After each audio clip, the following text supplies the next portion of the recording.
I mean, we're already running. I figured we were. So, who are you? So I'm Nick Earle. I'm Senior Vice President for our services business. And our is? Europe. Our is Cisco Systems, and I've been 30 years in the industry and 5 years at Cisco. And we're here in the Executive Briefing Center. That's right, this is Toyland. Look at this. Which your badge actually worked. The other guy's badge didn't work. I'm one of the few people who've got one of these badges that gets you into any room. And it's always fun to be at places like this. I mean, it's big. You can see all sorts of data center displays and fun stuff. Yeah. But you work in London. This is here in San Jose. That's right. In other words, what's this strange English guy doing here? That's what the question you really want to ask me. So how do I answer that? So yeah, like I've got two roles here at Cisco. On the one hand, my day job is I run the services business, the consulting, the maintenance. I run the services business in Europe. But the reason we're talking today is the other role I've got is I'm the spokesperson for the business in terms of not just worldwide, not just what our services do for customers, but how all this new technology, the Web 2.0 and the network, is really going to affect their businesses and where it's going to go. So, and of course, as you know, co-authored a book on it, which has recently come out. Yeah. What's the name of the book? Book Mesh Collaboration. Yeah. And unlike most business books, it's actually a novel. So it's got characters and stories and arguments, and it talks about how to transform companies in the Web 2.0 world. And you know, it's real interesting. Now, did you write it? You didn't write it for Mark Zuckerberg, right? You wrote it probably for the guy who runs Coca-Cola or the guy who runs. No, I tell you, neither of those. I tell you what happened. Was Andy Mulholland and I have known each other for years. He's the global CTO of Capgemini, and we were at this conference one day, and we said, you know, all these customers we're talking to, they're saying, oh, Facebook in the enterprise, that's just for the young kids, isn't it? That's not going to affect us. And then we started saying, well, actually, no, that's just the first version of what's going to happen with social networking, strange noise. God has Windows sounds. Just as we talk about it affecting the enterprise, that it comes over the PA.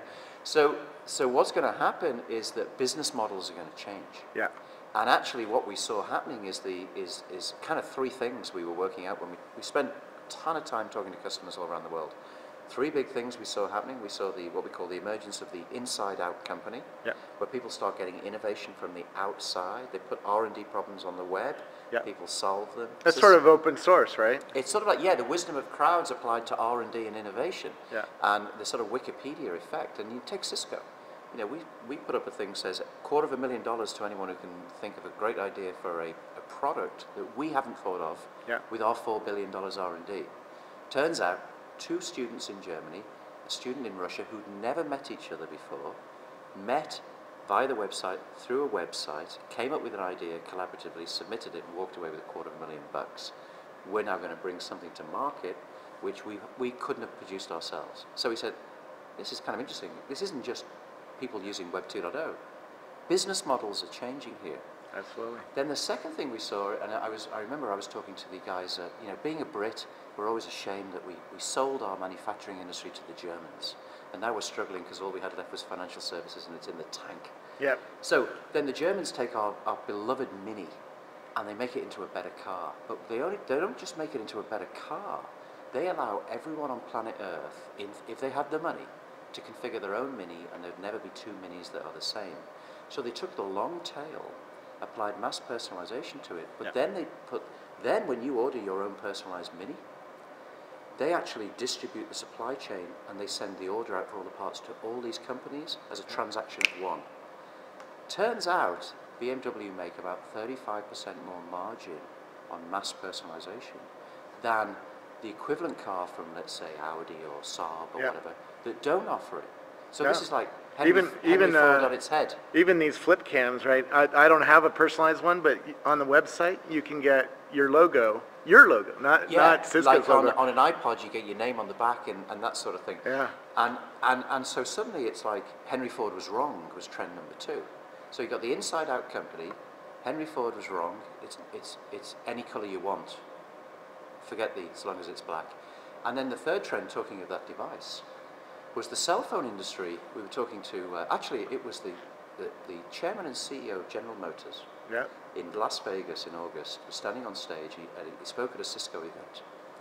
And he invited Jeff Immelt, and he invited questions from the audience, and some brave soul stuck his hand up and said, Jeff, if there's one thing Cisco could do for GE that we're not doing, what would it be?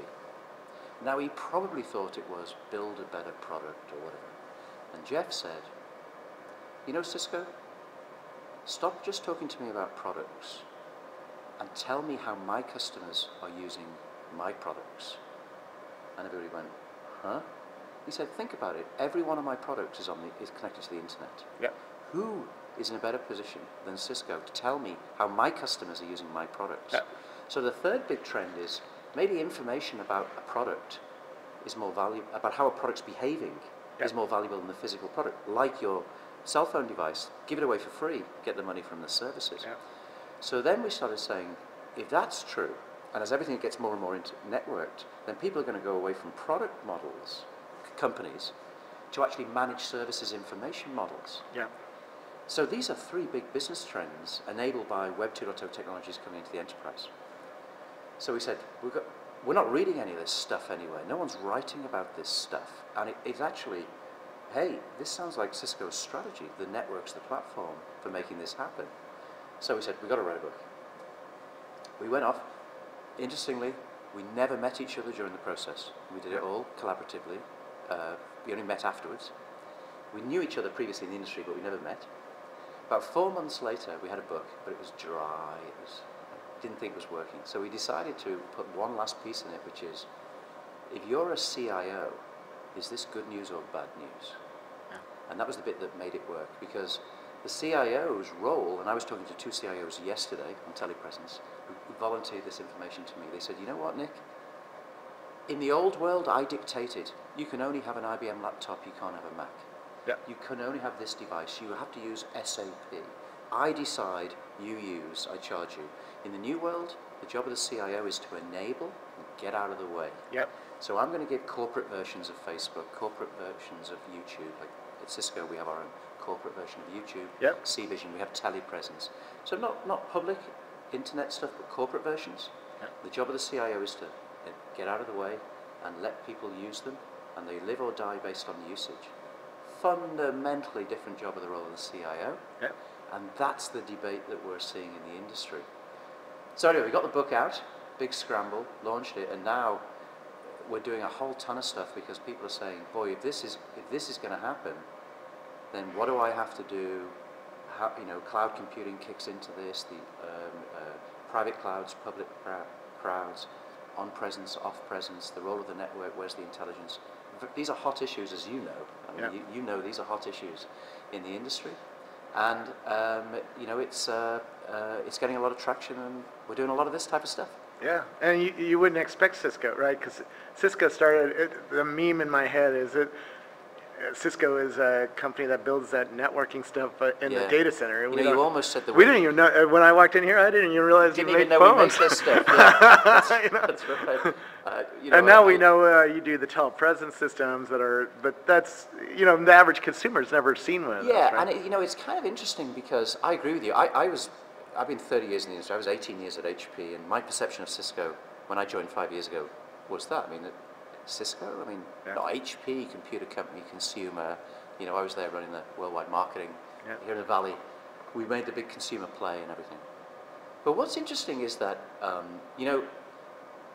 I also used to run the international operations for Ariba. We all remember Ariba. We left HP to Ariba. What does Ariba do again? Ariba does, Ariba does purchasing. They were the first people to come up with this idea that you would actually create a portal. You put money in the middle, like Covisint, the big auto exchange in the US, $160 billion of purchasing power. Everybody connects over the internet. We all buy electronically. Yeah. Guess what? They only got 5% connectivity because you couldn't do it technically. Everyone had to go in via XML. Only 5% of people had the capability. Business idea was good. Technology wasn't ready. Turns out if you drop the interconnectivity in that example down to the one thing that touches everything, with the only standard we've ever agreed on, which is IP, you can actually have a lot less friction in terms of connectivity. Yeah. So to your point, and you're absolutely right, suddenly Cisco says, geez, we've got an opportunity here to actually enable the next generation of collaborative business processes, but it means we've got to step up. Yeah. We're actually going to drive virtualization in the data center. We're going to drive collaboration. We're going to drive video. So what you see is Cisco moving up Yeah. and actually joining the IT, becoming not just a networking, not just data video, phones, but actually there's a much bigger set of aspirations here, and that is to be the world's largest IT company, and with the network being the platform for collaboration. So this is nothing about a book. It's interesting because changing. I just interviewed an executive from Altium. I don't even remember the company, and they're building a new kind of system for engineering for companies who come up with products, right? And he says exactly the same thing, that they're noticing that they built this new system because they're seeing the old world was about specializing a piece of each of the puzzles. Now the new world is bringing efficiencies between those individual engineering teams or whatever. So that exactly right. So from a business model perspective, the old world was you assembled, you were the center of the ecosystem, people came to you, you had the intellectual property, you had the engineers, you had the brand equity was yours. In the new world, it's about it's the collective capability of that collaborative ecosystem. So how well can you connect to all these people who add value? And by the way, that's a dynamic, just like Facebook, friends, groups, that's a dynamic group of people. Yeah. And it's a dynamic group of companies. And it might be different when you're doing Project A, when you're doing Project B. So your ability to connect to them and say, this is what we collectively can do, is the differentiator. But no longer can you dictate in the center.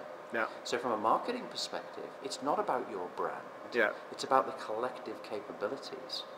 And it's happening in all of these industries. And I think that's why, we in the industry, we have a great tendency to breathe our own exhaust. I mean, we spend billions of dollars marketing this stuff. But the fact is that when things really change, it's when a business model changes. Yeah. And that that seems to be what's happening. Because I'm traveling the world now and seeing, like I was just over in China at this company called PCH, which aggregates hundreds of factories together and builds stuff for your favorite, probably builds some of your stuff. Probably, right? He wasn't allowed to tell me all the brands, but we walked through the factory and I saw all sorts of networking companies. I saw lots of brands I knew and loved, and the old world of manufacturing was he just made it and somebody else designed it, somebody else marketed it, somebody else sold it, somebody else shipped it. Yeah, it's a serial supply chain. Now it's like he does it all. Yeah, you just think about that. I mean, if you go to a famous computer company and you buy a power supply off their website, you're actually buying it off of his website. But so that's right. I was going to say, you configure that Mini. When you click, you want the Union Jack on the roof, which is always a good thing to have on a Mini. When you click on that, you're clicking through to a paint shop that's doing a design. In fact, you can design your own picture to put on the roof. So what we're really saying here, you take a step back, it's not the technology. There's always new technology. Every month there's new stuff. Is the technology enabling a fundamentally different business model? And my belief, about every 7 to 8 years, 3 things happen at once. There's new technology, which is normally an order of a magnitude better than the old stuff. Gets people's attention. I've heard this speech before from Steve Wozniak, co-founder of Apple. It'll be interesting to see where you go with it. You let me know whether I've got this. You let me know whether I've got that right on, Steve. So when I met him, I didn't hear him say that speech. So anyway, so first of all, there's this new technology, which is cool stuff, normally order of magnitude. Right, that happens every now and again. But on its own, okay, I've got a new box. It's hot, cool, okay. Second thing that happens is somebody says, and I can plug it together in an architecture that actually does things in a different way. Virtualize the data center, business-to-business telepresence. The third thing that happens is somebody says, then you're going to enable me to do something, a business process fundamentally different. I don't have to fly telepresence. I can virtualize my architecture so I can do this fragmentation of the supply chain across 50 companies, not have to build a data center. When those 3 come together, when a business model meets a new architecture enabled by a technology, bang! Mainframe client server was business process re-engineering. Client server, internet browser, IP was customer self-service on the web. Maybe, just maybe, these 3 things are coming together now around the... So why is that in a fourth, which is, if the existing business expertise, the people who are in charge of business, are clueless and don't see the new idea, and they leave you alone, you can build a new business. Well, I'll give you Because some. like he actually offered his Apple One to HP and Yeah, I know. Atari. Yeah, that was the thing in HP. God, And- HP were the and guys his- who turned them down. Yeah. And his yeah, because and that happens, right? I just spoke to 30 top Fortune 50 executives at Davos at the World Economic Forum. Only 2 had even heard of Twitter, right? Right. So if they're not even hearing of Twitter, the chances that they're going to understand this new world Yeah. you're talking about. Well, and that's so clearly success makes you deaf. Yeah. Proven time and time over again. And secondly, there is 80% of the people who were the leaders in the previous wave don't become the leaders in the next wave. And you know about that in Microsoft, the come to Jesus, we got to get on the internet thing. They should have had a second come to Jesus meeting. I'm not going to comment on that. I think Bill wanted to go run his foundation instead, instead of banging his head against the wall again. So if we're right, if we're right, Yeah. then what's going to happen? Yeah. So you get we think we have a point of view, and it's different. Frankly, it's different to HP and IBM's point of view. Yeah. Our point of view is it's the network. Yeah.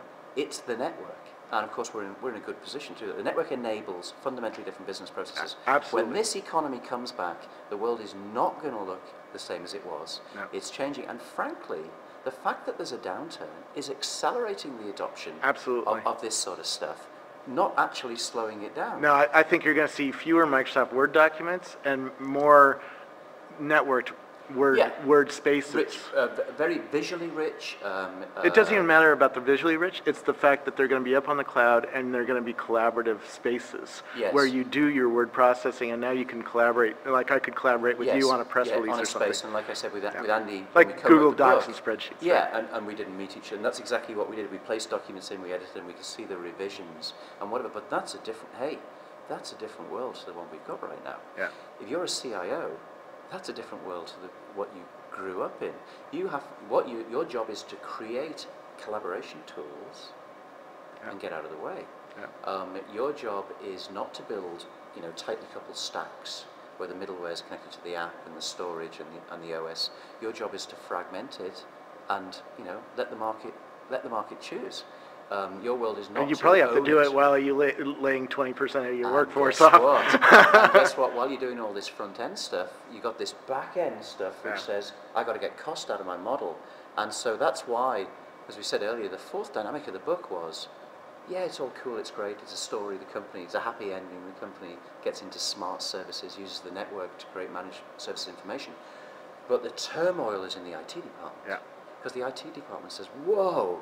What are you doing to me? I mean, what about control? What about Sarbanes-Oxley? There's a lot of issues here. But we as an industry have got a track record of getting through these. Yeah. And again, every few years, it changes. So why is Cisco going to be the company that does that, not, let's say, Social Text or Zoho or Atlassian? These companies are really focused on using these crowds to build. That's right. Not even crowds, but collaborative tools that are cheap, like Zoho is free, or near free. I mean, for an IT organization, it's near free. And General Electric already went with Zoho, right? And so you're seeing these newer companies that have these new ideas that I've been covering for years, but most people haven't even tried. So with the waves of innovation, the great thing about the waves of innovation is once people get it and say it's going to happen, a bunch of companies start clustering and they start getting business. So these guys will come, and in 5 months' time, there'll be another 30, 40, 50 of them, and you'll cover them. But essentially, at the core of what we're saying is, there's a new IT architecture model. The intelligence that was embedded within middleware apps, like my XML protocol conversion example of Ariba, it's going to drop down to the network level. The network is going to enable it. It's the one thing that touches everything. So all of these types of tools use the network, but they'll use capabilities like presence, like security. They'll use capabilities that are on-net resident. And so Cisco's role, I think, can be twofold. One is we can make the stuff that makes it happen. Yeah, I've gotten inside Zoho's data center, and I'm pretty sure there was a Zoho, there was a Cisco product there, here and there. We can make the stuff just like Sun. Yeah.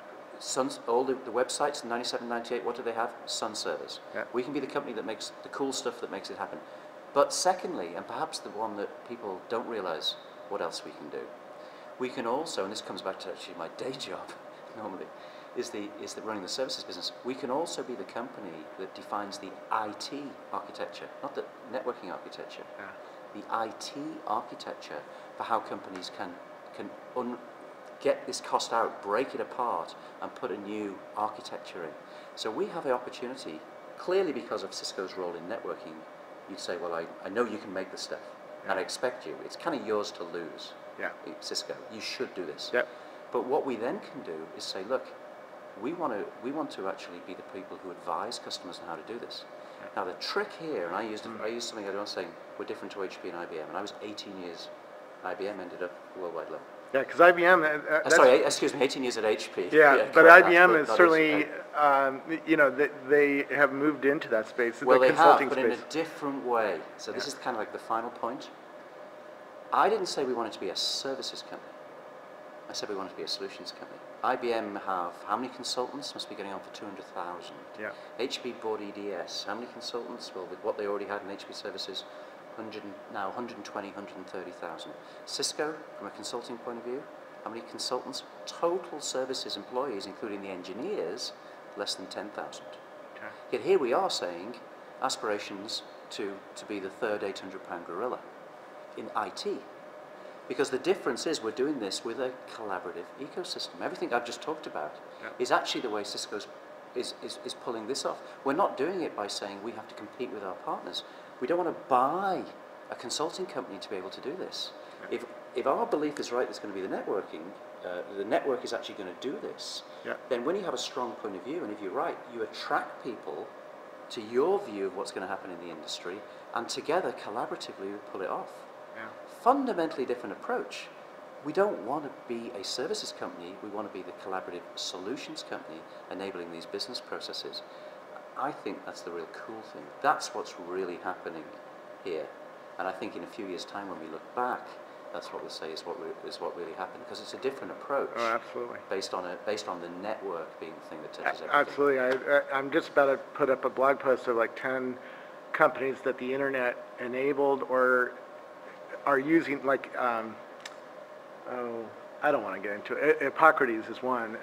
The service that lets doctors use the internet to get access to the latest medical data. Right. Totally different business than could exist 10 years ago, right? Yes.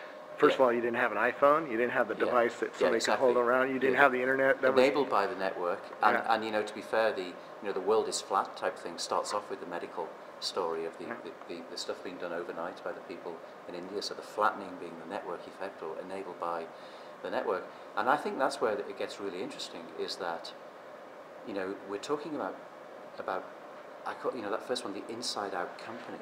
Yeah. What you'll start to see is much more virtualization, much more of a sort of Japanese keiretsu type approach.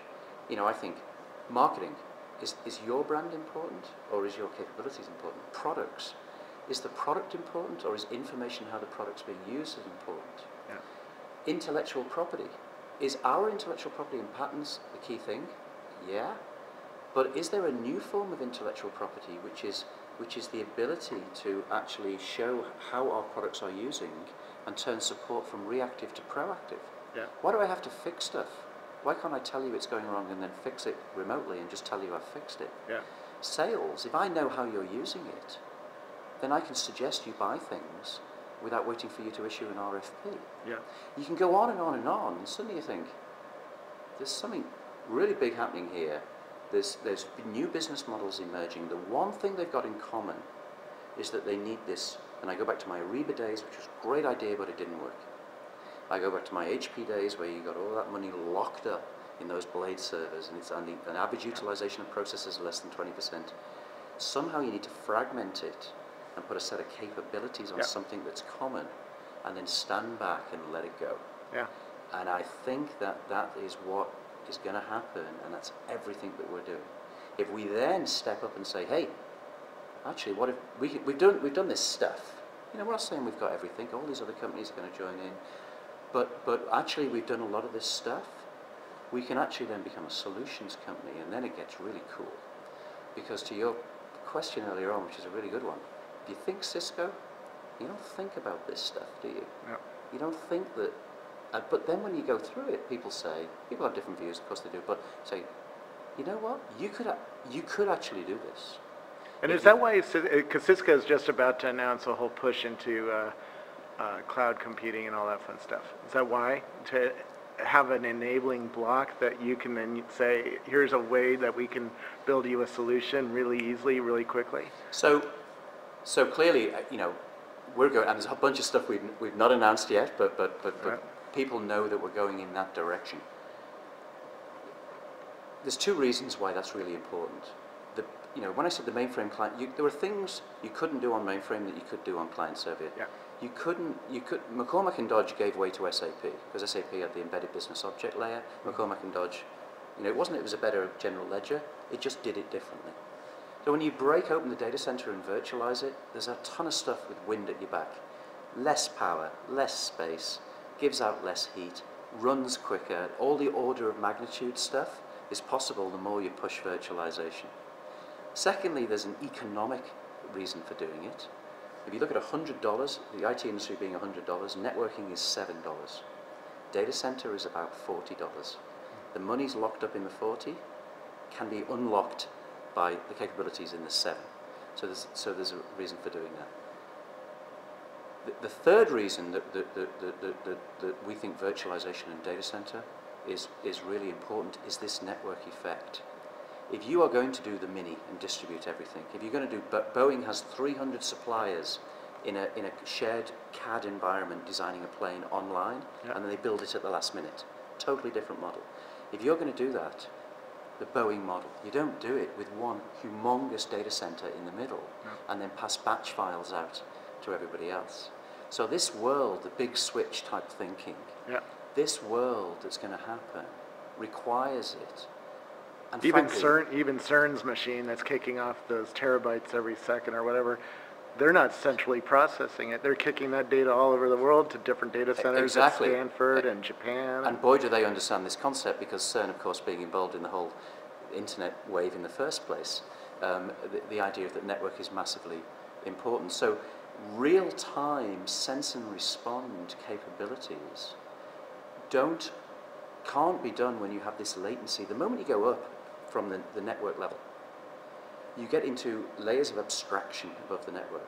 And as you try and do more point-to-point, more collaborative network-based interactions, and you try and do them quicker and quicker and quicker, ultimately pseudo real-time, yeah. you suddenly find that the level, if you have to go through the OS and the middleware and the app, you can't do it. Yeah. You cannot do it. Never mind the fact that you have to do point-to-point, application-to-application integration, and then this guy changes something and you change, and that was the Ariba issue. So it kind of says, if you're ever going to do this, if anything stands a chance, it is the network. Now, it's not easy. There's a lot of engineering, there's a lot of stuff, there's a lot of legacy, there's a lot of stuff that has to happen. But the big thing, I think, will be the business model. You start to see people doing it, the minis, the FedExes with the next generation beyond track and trace. Yep. The ability to have this data warehouse of activity right. about how people are using your products and services is one of the big things. The guy, Liam at PCH, who runs that supply chain in China, said, FedEx knows that a box is going from my factory to your house. I know what's inside the box. Yeah, that's right. And you know what? There's this thing. Hey, I live in London, and in London you get filmed. I think the word is 320 times a day. Yeah. Because there's IP cameras everywhere, and so you can also put the other side on this and say, tell me again why this is good. Because of course there's security and the privacy issues. Yeah. By the way, that's why we're not seeing just Facebook come into the enterprise, just Skype, just YouTube. What we've done at Cisco is that we've created our own corporate versions of those tools. Yeah.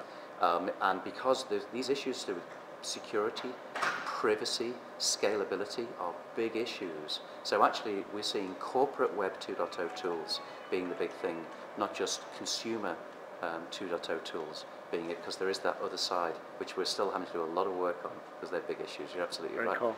Well, we've been talking for 30 minutes already. It's Have we pretty really? crazy. I've enjoyed it. It's been great. It's a lot of fun. Hey, yeah, thanks Thank a bunch. you so much. Yeah, you're very welcome. And where can we learn more about what you're doing and your book and all that? Okay, fun well, so the book's called Mesh Collaboration. Yeah. Mesh Collaboration. And there is actually a site, meshcollaboration.com, and there's a blog on there and a whole bunch of people on there. So that's where you can find out, meshcollaboration.com. Very cool.